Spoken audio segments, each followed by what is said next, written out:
Hello, everyone. Good morning to those of you who are in North America, and good evening to those who are in Asia. So thank you so much for attending the webinar today. My name is Isabel New. I'm a senior video journalist at Quartz, based in New York City. I produce and host a video series about China's global impact, and I'm very honored to be invited by Global Bioethics Initiative to host the webinar today. This is a very important and interesting topic. So before we begin, just a few quick things. First is that today's webinar will be recorded, and the link will be sent out in an email after the webinar. And then if you have questions in the next hour during the webinar for our speakers, please feel free to type up the questions in the comment section, and we will have time to do Q&A at the end. So feel free to type up a question whenever, and then we'll have time at the end to review all of them. So thank you so much. First, a little bit about today's webinar sponsors. The webinar is co-sponsored by Global Bioethics Initiative and the Mahito Oxford Tropical Medicine Research Unit, University of Oxford. So Global Bioethics Initiative is a non-governmental organization dedicated to fostering public awareness and understanding of health and bioethical issues, as well as to explore solutions to such challenges. You can find more details by visiting www.globalbioethics.org or contact Annalita, the executive director of GBI. So let's start. So today's topic is about treatment for COVID-19. And specifically, the question is unproven treatment better than no treatment at all? So we know that chloroquine and hydroxychloroquine, these are drugs used against malaria, have raised a lot of controversies recently because data on treatment for COVID-19 is very limited. And so we want to discuss the role of randomized controlled clinical trials in developing safe and effective medications for treatment, and also the ethics involved in giving people unproven treatment. So we're happy to have two speakers who are experts on this topic with us today. First is Lisa Kearns. She is the Senior Research Associate in the Division of Medical Ethics at NYU Grossman School of Medicine. And also Dr. Pek-Yong Chia. She is joining us from Thailand today, and she's the head of Department of Bioethics and Engagement, Associate Professor at Oxford University. So thank you both for being here.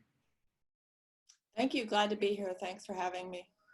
Yeah, so let's start with Lisa. Could you tell us a little bit about your work? Sure, I'm Lisa Kearns. I'm a senior researcher at the Division of Medical Ethics at NYU Grossman School of Medicine. I have done the bulk of my work on pre-approval access to investigational medical products, compassionate use specifically, which is single patient. I've done a lot of work on right to try laws. And lately, I've been working on a new working group on pediatric gene therapy research and medical ethics. I'm also involved in a collaboration between NYU and the University of Ghana Research Integrity Training Program, which works to establish research integrity capacity in that country. And of course, like everybody else, very lately, I've been working about the ethics of allocating resources during the COVID pandemic and access to investigational and unproven medicines during the pandemic. Great, thank you. And Pek-Yong, could you tell us a little bit about your research interest and focus? Thank you, Isabel. So hello everyone, good morning, good afternoon, or good evening from Bangkok. It's 7 o'clock here in the evening. So I'm Pek-Yong Chia, I'm a bioethicist and associate professor at Oxford University. So Oxford University has a base in Bangkok.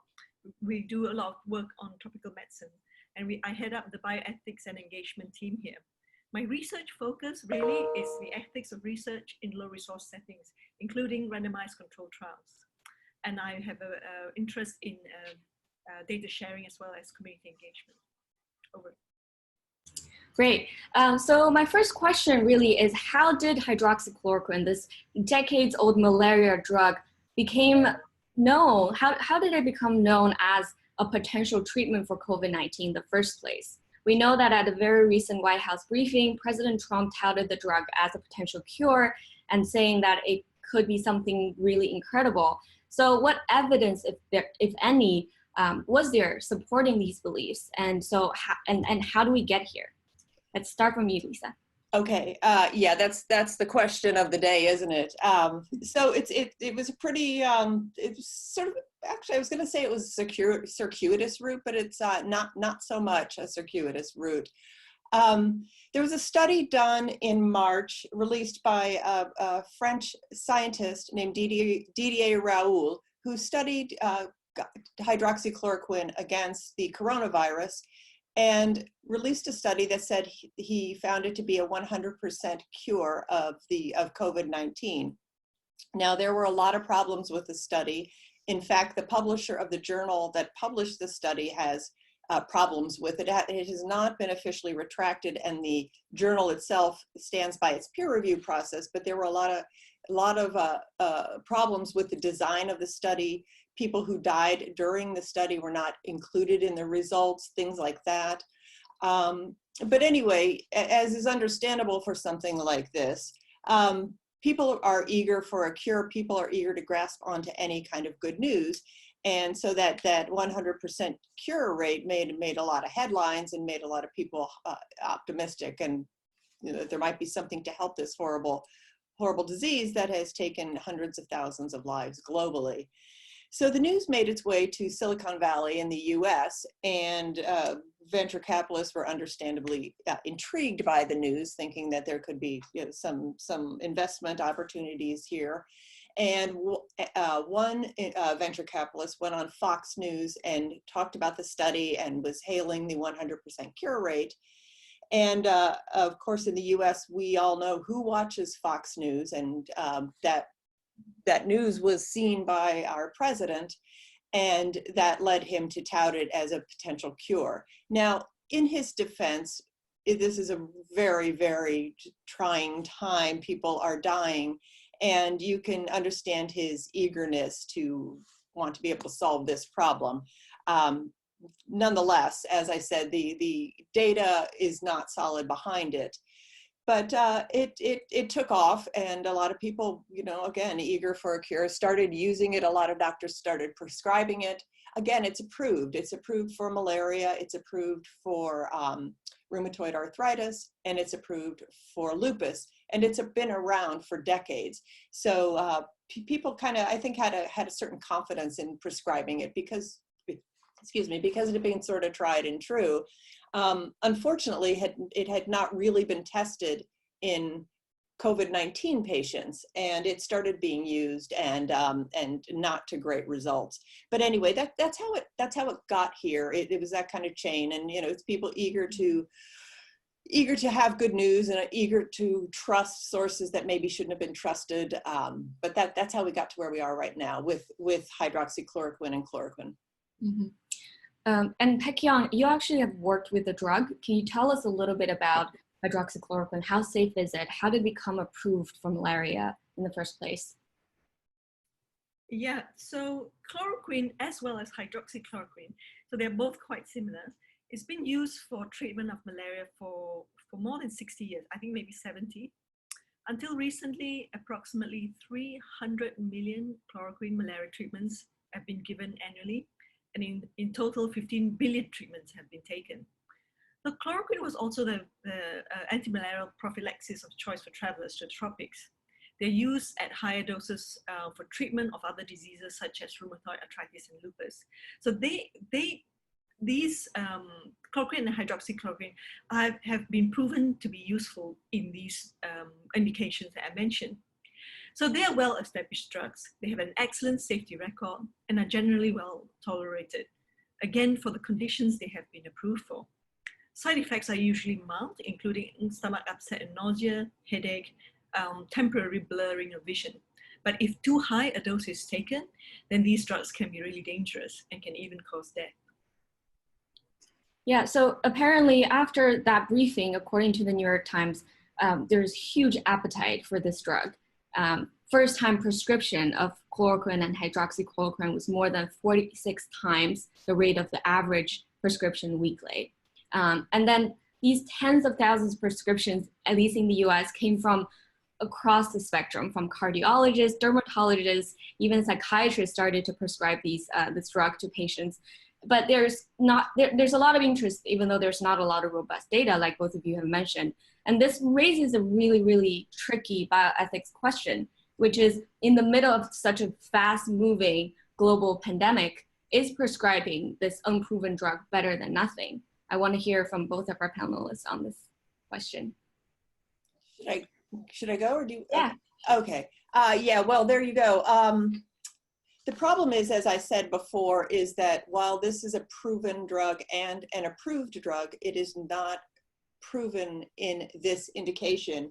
And the list of possible side effects, there's a fact sheet for those who want to prescribe hydroxychloroquine for COVID-19. And this was issued along with the emergency use authorization. And the list of side effects are, it affects your eyes, it affects your hearts. It's interesting, you had the cardiologist prescribing it.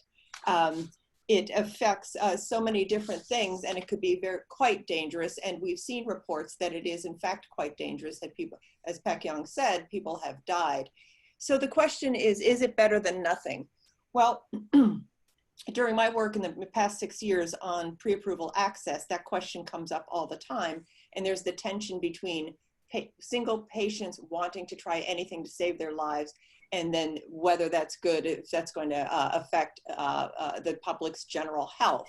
And there are a lot of considerations there, such as giving an experimental treatment or an investigational treatment to a terminally ill cancer patient. Does it derail a trial? Does it threaten eventual approval?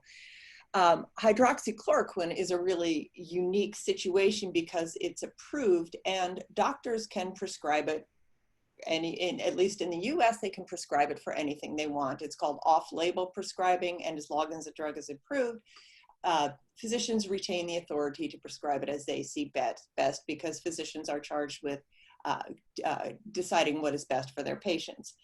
But is it better than nothing? Well, the interesting thing about COVID-19 is that it's not a necessarily fatal disease. If you have a patient in the hospital on a ventilator, that patient doesn't necessarily die. And as we know, most patients who contract COVID-19 don't die. A lot of them, most of them, the vast majority recover. And even those who are very, very sick often recover as well. We see on the nightly news patients who've been on ventilators for 6 weeks leaving the hospital.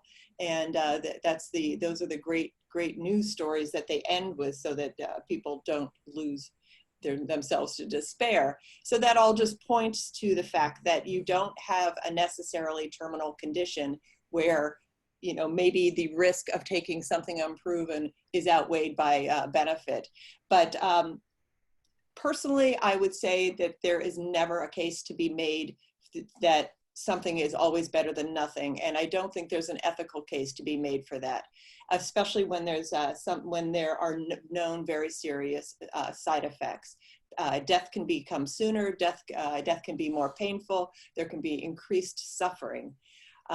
So to answer your question, no, I don't think something is better than nothing across the board.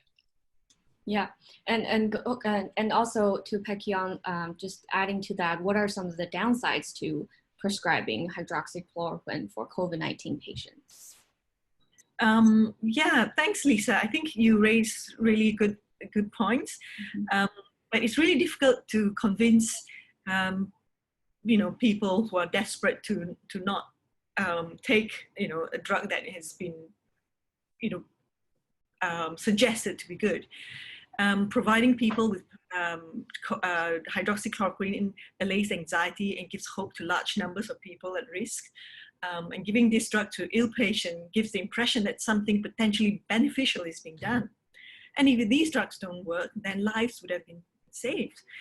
And individuals at risk would have been protected. But yeah, I'm with you. I have, my position is the same as yours, Lisa. I think this is largely, we have to base our opinions on evidence-based medicine, right? And this is largely replaced opinion-based medical decision-making that has been around for, last time. So today we do not know if giving chloroquine or hydroxychloroquine for prevention or treatment is better or worse than nothing. So there's no convincing evidence, as you already said, that chloroquine or hydroxychloroquine is effective. So we're clearly in the position of substantial uncertainty, or what researchers call clinical equipoise between giving the drug and nothing. But we are awaiting results of large and definitive studies recommending the use of hydroxychloroquine or chloroquine before the safety and efficacy has been determined compromises the planned clinical trials. This also violates the general accepted principle that recommending interventions only after sufficient evidence of their safety and efficacy is established. There are many large RCTs happening now, some with one big one called Solidarity, led by World Health Organization, INSERM in France, UK, and a few groups in the US. Enrollment is proceeding rapidly, and the more effective a drug, the sooner the results will become apparent. So as you said too, I think the risks are there. Chloroquine and hydroxychloroquine are not harmless. Some countries now recommend them both in treatment prevention, like India and Bangladesh. So a national recommendation like this gives the public the wrong message. The public who are desperate will not read the fine print that these drugs are not proven yet. And this could really lead to widespread self-medication. We've seen it already. Fatal self-poisonings have been already reported. In the US, an example is a man from Arizona died of a cardiac arrest. His wife was hospitalized. 2 men in Nigeria had also overdosed. And these are just a few examples.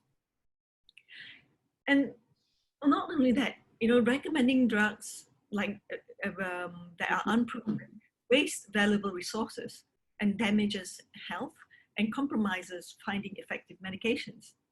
People are likely to assume that the recommended drugs do work, especially when it comes to high authorities. And in the context of preventive use, people might believe that they are protected and therefore may not take the necessary precautions or adhere to public health measures. Taking drugs is easier than complying with public health measures, such as physical distancing and wearing protective equipment. In addition, the high demand of these drugs puts patients who legitimately need them at risk. Patients with lupus, rheumatoid arthritis, and malaria. And shortages have already occurred.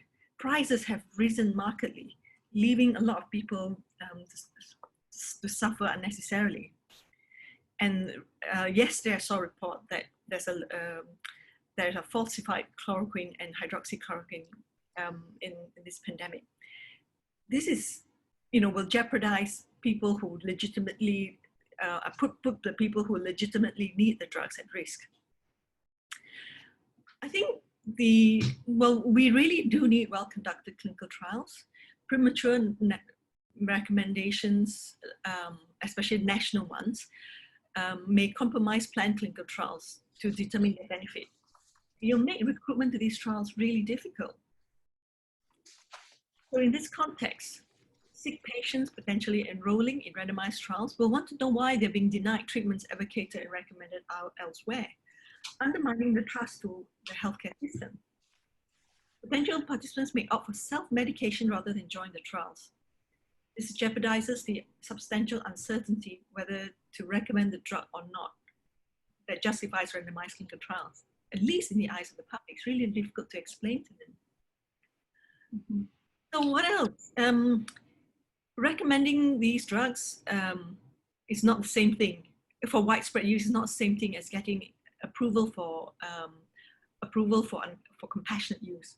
This undermines public trust in the regulation of the pharmaceutical industry. It goes against our carefully worked out from drug approval and regulatory mechanisms established over generations to protect public safety.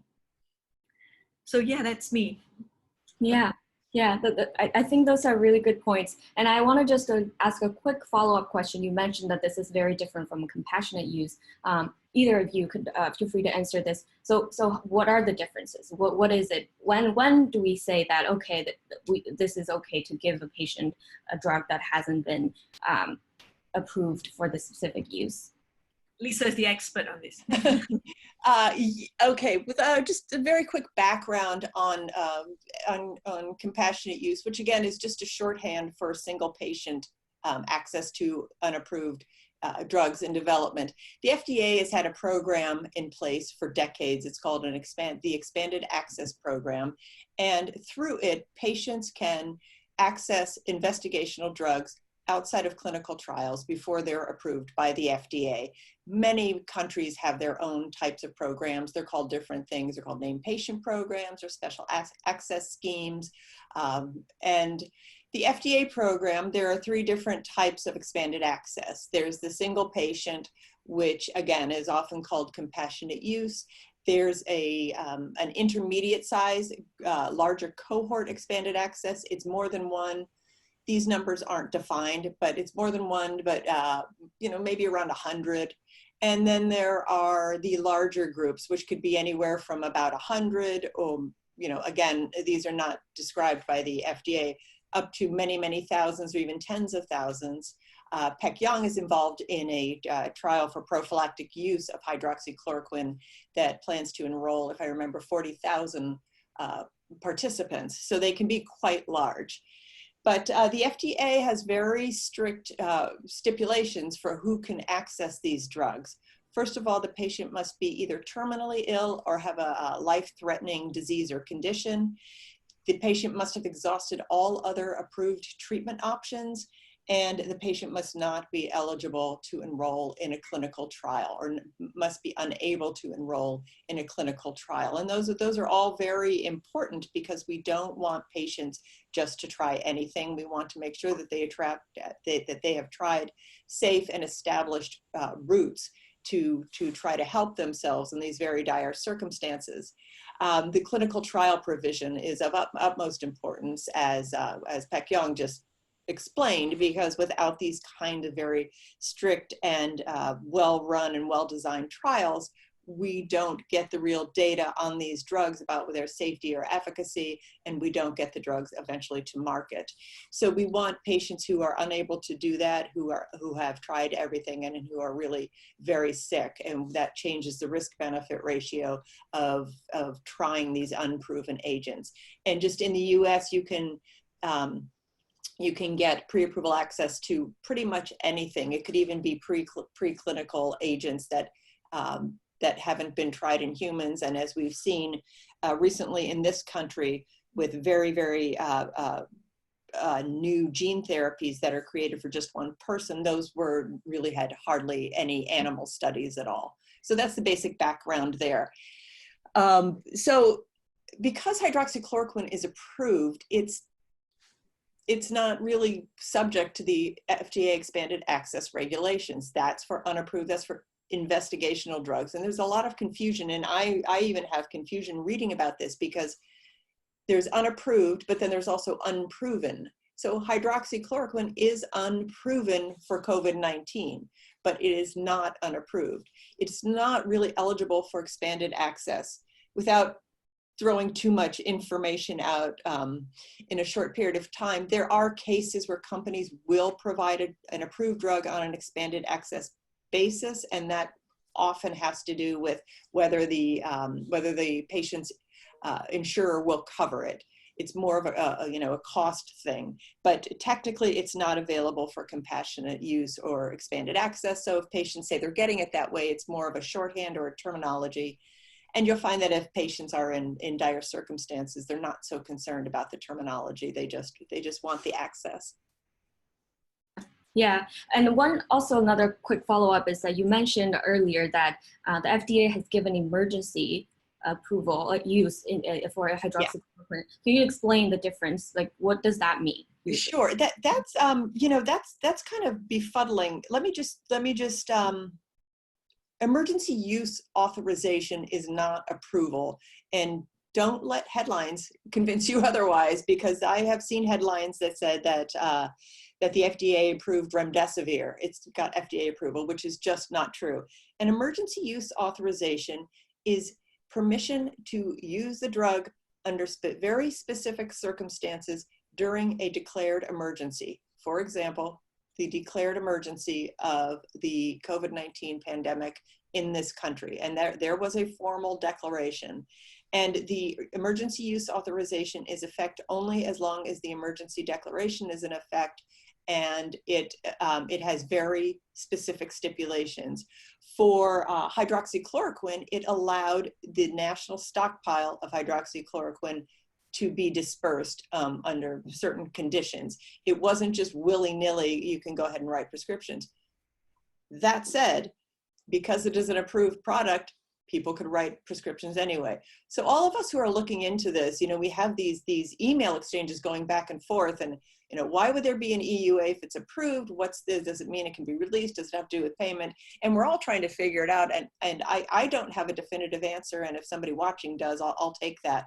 But it is a bit strange to allow an emergency use for something that a doctor could just write a prescription for. But you know, perhaps it lent a little more confidence to the use of it. Again, as Pek Yong has said, and I said earlier, there are so many possible side effects with this use in COVID-19 that the FDA did issue. I found the sheet I was looking for: liver problems, kidney problems, severe hypoglycemia, psoriasis, porphyria, all these things. And these are very serious. And again, you're talking about very sick people. So anyway, I got off track. The EUA allows the stockpile to be disseminated under very strict circumstances.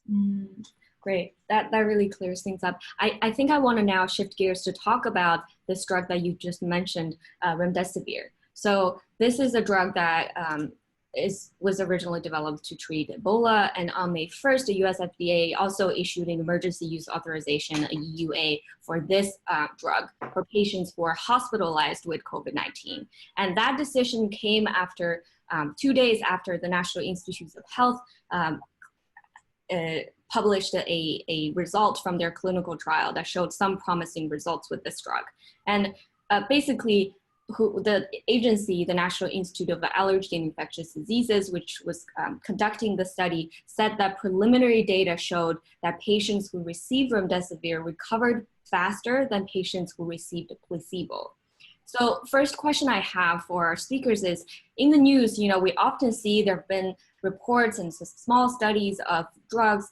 How is this recent NIH trial on remdesivir different from the previous one we've seen? Okay. Well, this trial, the NIH one, is a randomized placebo-controlled trial, which is the gold standard for testing if a drug is safe and efficacious. Many trials that you've seen published, they're either observational or really too small to show any conclusive evidence.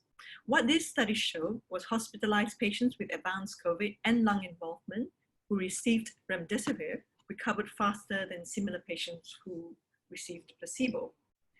The study was relatively large, involving more than 1,000 patients. So it was randomized and it was controlled. Patients receiving remdesivir were compared to those who did not receive the drug. Remdesivir was added to the standard supportive therapy for COVID-19 for one group of patients selected at random, with another group given a placebo in addition to standard therapy. And so you mentioned this is a randomized controlled trial study, and so does that mean that neither patients nor physicians know who got the drug, who got the placebo, and why do we usually do that for the golden standard of studies? Yeah, so well, it's the gold standard to test whether the drug is safe and efficacious. So let's say you're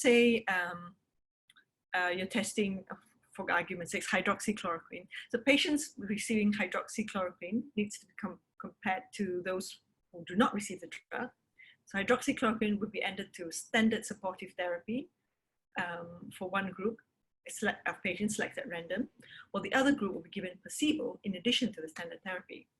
And to your question, so neither doctors caring for the patients nor the researchers running the trial would know which patient got hydroxychloroquine or placebo, so that their assessments would be unbiased.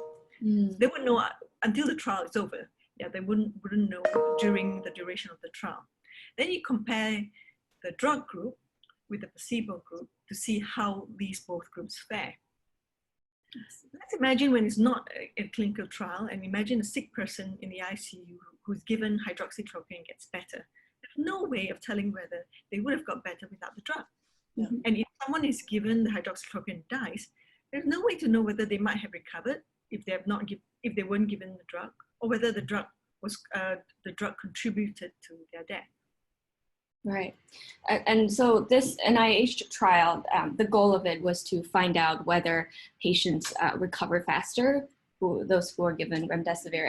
And so while the results do show some promises, it's also true that we haven't seen the full study. We haven't seen all of the data from the study yet. So a full evaluation of the results will have to wait to when that happens. Wondering if that in this case, doctors knowing this information have the obligation to prescribe this to patients who are hospitalized with COVID-19. You raise it. Oh, I'm sorry. You raise an interesting point. I can't say definitively what the stated goal of the NIH trial was. I do know that it was, the results were reported early. They call it, an interim analysis. And there was some discussion about the endpoints shifting, but from an ethical point of view, they did find this benefit, that was reported, and they decided that it would be unethical not to give it to the other patients. So one ding against the study is that while it did have this reported improvement in patients, it didn't report or didn't determine whether patients are living longer or surviving longer or surviving at all. There was no mortality data on it. But so I just kind of wanted to clarify that. You find that a lot with other treatments. For instance, cancer, you'll find a drug that will reach a surrogate endpoint, tumor shrinkage, and that's very promising, but then you might find out later that patients don't really live longer. So that's this kind of distinction. Anyway, getting off track. Yeah, no, that's fascinating. Yeah. Well, yeah, to answer your question, do doctors have an obligation to prescribe it? I would say they have an obligation to consider it, and because they want to do what's best for their patients. Here is some very promising information. Again, as Pak Young mentioned, the data have not been released and they have not been reviewed, and that's mentioned frequently. But again, this was a good trial, and we talked at the beginning about the French trial for hydroxychloroquine. It doesn't have those kinds of problems, randomized control and double blind. And so I would say that physicians absolutely have the obligation to consider it, just as they have the obligation to consider all promising treatments. And I would have to leave that decision to a physician, because that physician will have access to a lot more information about it than I do. But yes, I would say there's certainly an obligation to consider a promising intervention. I actually wanted to ask a follow-up to what you mentioned about the decision that researchers had to make during the trial. So could you tell me a little bit more about, what was the process like usually for when research needs to decide that, okay, we need to end the study here. We have to give this drug to the other group of patients. And why was that a controversial decision in this case? Well, that's a really difficult one. So when you in a randomized controlled trial, you usually compare the intervention, be it a drug or whatever intervention, to the control group, right? And the control group in this case was a placebo, which is nothing. So at the start of the study, this is what we call researchers call equipoise. You're not sure whether there's genuine uncertainty that this drug might work or might not work. so comparing against the placebo, which is nothing. So this equipoise can change as the data accumulates. So when you feel that you're no longer uncertain, and that is a really difficult threshold. It's very, it's a really tough decision. And the other consideration with this equipoise, and the other consideration is that you don't want to stop a trial too early, because it might be chance that one arm is showing better efficacy or to the other, or more side effects than the other. So on one hand, your equipoise changes. On the other hand, we might not want to stop a trial too early because you're not sure. You're actually not sure. It could be due to chance. Yeah, that's such a thorny issue, because the researchers will have to ask themselves, do you want to put these patients at risk of dying for this last little bit of proof, but you don't want to make this large study a lost opportunity to further understand a drug? So that's a really right. In Bioethics 101, this is the classic case, and it's just the issue is very simple. If you have an agent in development that shows very large benefit, saving lives, and then it's unethical not to give that to people. But this is an interesting case, as you both have pointed out, because I can't say as a non-research scientist whether that result that was reported from the NIH study is worth stopping the trial for, but it could very well have been, and it's nice to see people making ethical decisions like that, but I can't speak to the rest of, the benefit and the risk of halting a trial like that early. And I know that there are many trials going on around the US now and around the world, excuse me, on remdesivir, so hopefully we'll get further information. Okay, great. So I'd like to open up to our attendees for questions. Feel free to type up the questions and send them in the comment section, and I'll read them out. So one question we have is, are patients always unconscious when they're treated with the drug, or is it possible to explain and get an informed consent from the patient? Oh, quite the contrary. I would have. Well, I don't know that they all are conscious when they receive it, but that doesn't matter. You still must get informed consent, and ideally, if a patient will have named somebody who could act on his or her behalf. I know that the remdesivir was given to patients who are farther along in the disease, so it could be possible that they would be unconscious on a ventilator, but you would absolutely have someone acting in that patient's interest to provide informed consent. Mm-hmm. Great. So another question is, were there ethical considerations that allowed healthcare insurers to withdraw hydroxychloroquine treatment from patients who use it to manage lupus and redirect it for the use of COVID-19 patients?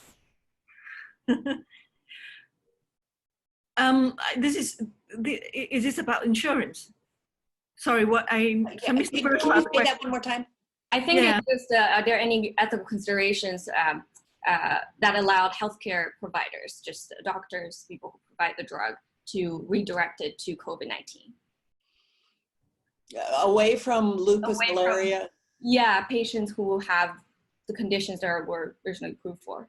That would be a hard case to make without very strong data that giving hydroxychloroquine to a COVID-19 patient will have incredible results. We already know that it works for these patients, that they depend on it. I know that there was something, it was reported right after hydroxychloroquine started being touted. A woman received a message from her, I think it was her physician, I might be mixing up the details, but saying, we're going to take your hydroxychloroquine that you've been taking for lupus and give it to COVID-19 patients. Thank you for your sacrifice. Wow. Because those patients can live and for you know, a month or two. But I mean, I find that's highly unethical. Again, if you were talking about a magic bullet for COVID-19, that might be a different story, but I don't think there's any ethical justification for depriving an effective treatment for one patient for an experiment on another. Right, right. I recently did a story about drug shortages since COVID-19, and actually a lot of doctors told me that it sometimes wasn't even up to them. They were prescribed lupus patients the usual drugs, and then they will be told that they can't fill them. They can't find them at local firms. Like they just can't find the drug anymore. Yeah, there was a lot of panic prescribing, as the director of my division calls it, and including physicians prescribing it for themselves and for their families. So yeah, that's a highly ethically concerning. Yeah. Okay, another question is it true that most of the deaths are due to the product having been given in extremely high doses? Is there evidence of chloroquine-induced death at the right dosage? And even Panadol could kill could kill someone at a high dose. So could it just be the case of wrong usage? Yeah, I can take this one. So chloroquine is very, very safe in the prescribed dose for malaria, for lupus, and for the other one, rheumatoid diseases. So I think it's unlikely that at the dose that is prescribed that it is unsafe. But then in the COVID patient, who knows what else is going on? It's really hard to say. So, but we know that the poisoning reports are because of overdose. And another question we have is compassionate use really compassionate when an intervention may not be helpful and might not be, and might even be harmful? That's wonderful, wonderful question. And it's why we try not to use the term compassionate use, because it implies A, that it's compassionate, and B, if a company chooses not to provide an investigational drug, that it's not being compassionate, it's being uncompassionate, which is not always the case. There are often very sound reasons not to provide it. But your question is the question you raised about whether that's compassionate. You know, it depends on what you're prescribing and to whom. And again, it all, as in most things in life, it comes down to a risk-benefit analysis. Is it compassionate to give an untested drug to a very sick person when there's no data to support giving it at all? No, I don't think so. Is there, if you have a well-established prognosis, and I use the cancer patient again, you have someone who's in stage 4 lung cancer and has a prognosis of 3 months, you're going to have a different risk-benefit profile than a COVID-19 patient who, even on a ventilator, may in fact recover. So it's not always compassionate to give an unapproved drug and an experimental drug to anybody, although the levels of, if you still want to use the word compassion, may change with the case. And some bioethicists argue that it's never compassionate to give an unapproved drug to anybody. Okay. Another really good question from the same attendee, which is that in the context of a global pandemic and an infectious disease for which there is no proven therapeutic intervention, what obligation is there for emergency use of an unproven intervention to be monitored and the results be shared? May I? Sure. Huge, huge obligation. Huge. Big. Off my screen. Data collection is so incredibly crucial during this time. It's really the only thing we have to go on. It's always crucial, but when you're trying these different agents and with not a lot of supporting data, even information from a very small group of patients can be informative. It's not going to support approval. It's not going to make it through a peer-reviewed study on the efficacy of a drug, but it can just be so helpful in excuse me, that's New York in the background. It can be so helpful in influencing prescribing decisions. And if you get an accumulation of data as it comes in, it can actually just be able to make a small evidence base in a very restricted context. So the data gathering is of incredible importance. In fact, remdesivir was being given out originally on the single patient expanded access basis. And there was a report, a study issued in the New England Journal of Medicine with the results of the compassionate use program. That's not typical because, again, compassionate use is considered treatment, not research. So though that's not the kind of thing where study results are generally reported or considered to have a ton of heft behind them. But in situations like this, as the questioner said, we're in a very specific circumstance, very dire circumstance, and data is just of the utmost importance. Yeah, and maybe I just add also that for all sorts of data, and particularly for clinical trials, there's a huge move from the international community, scientific community, bioethics community, to make data available for other people beyond your research group. So data sharing of de-identified data is encouraged, because the more we pool our data sets, the better we get at understanding what's happening.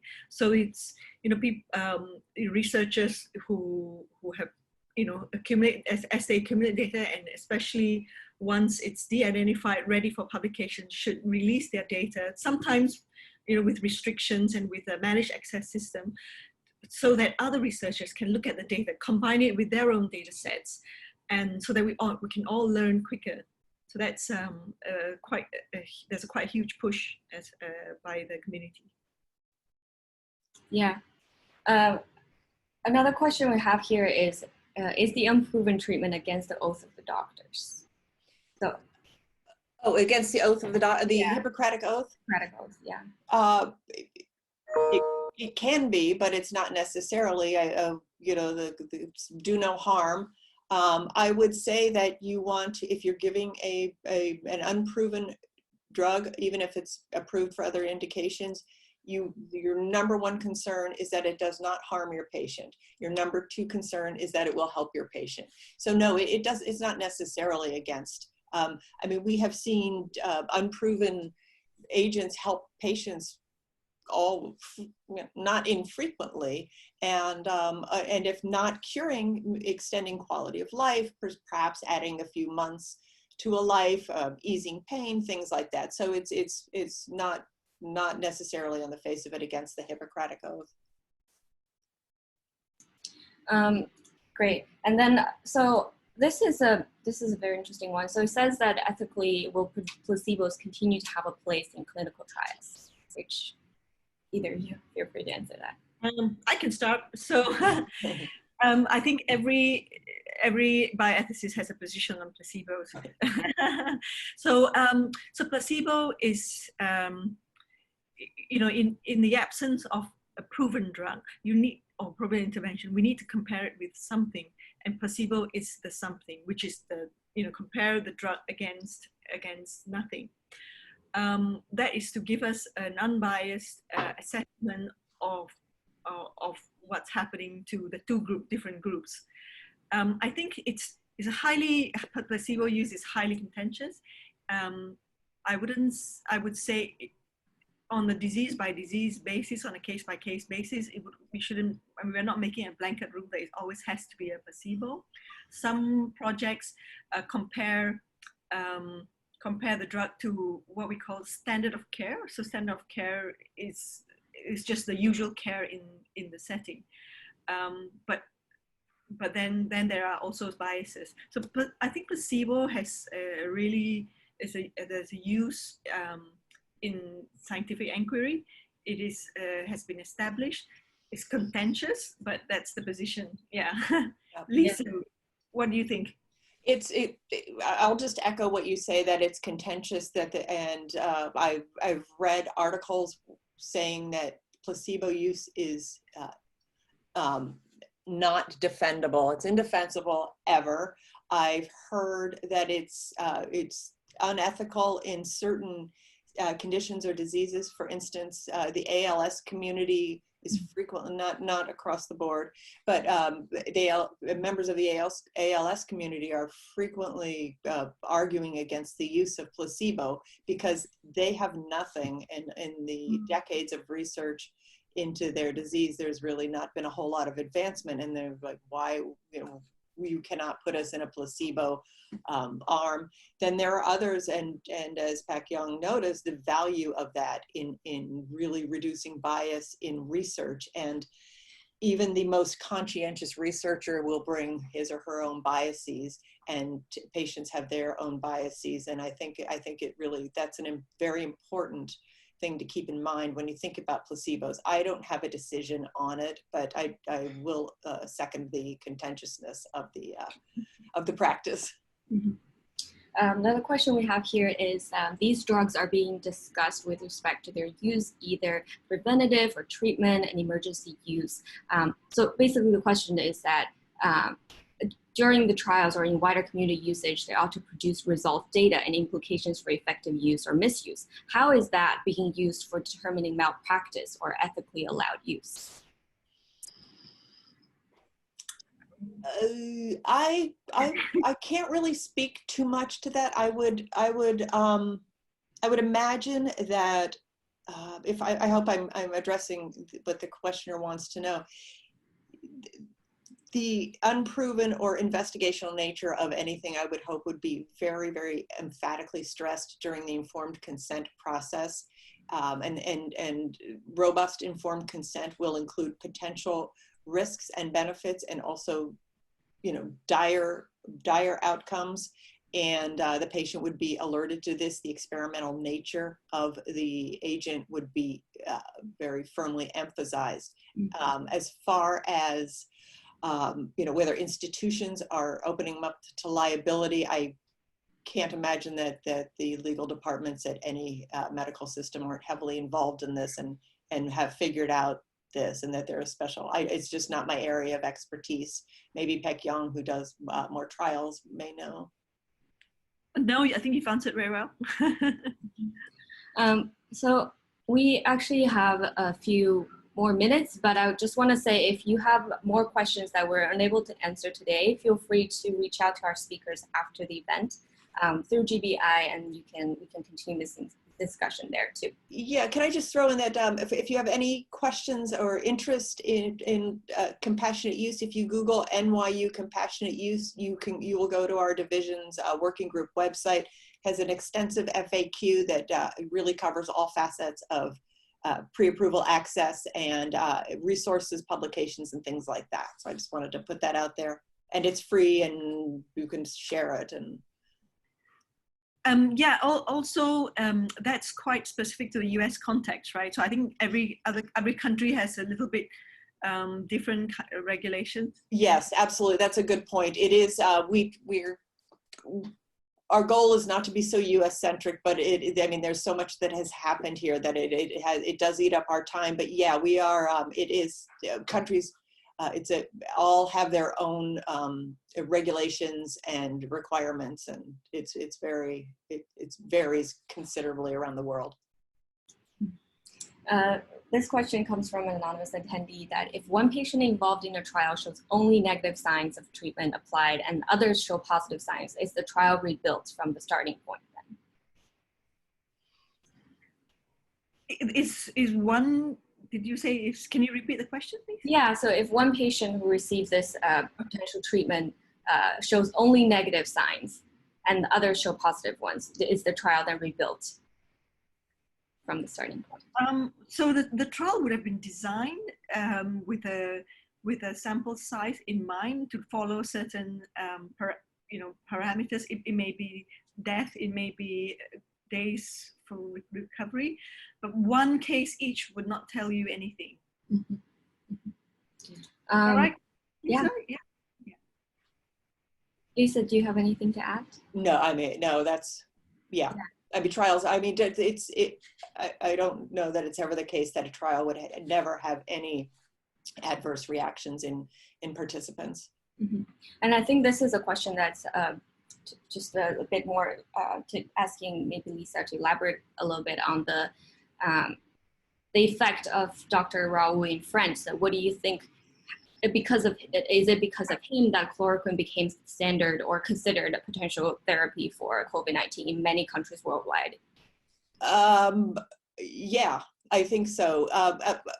Coincidentally, just yesterday on the New York Times website is a big feature on him.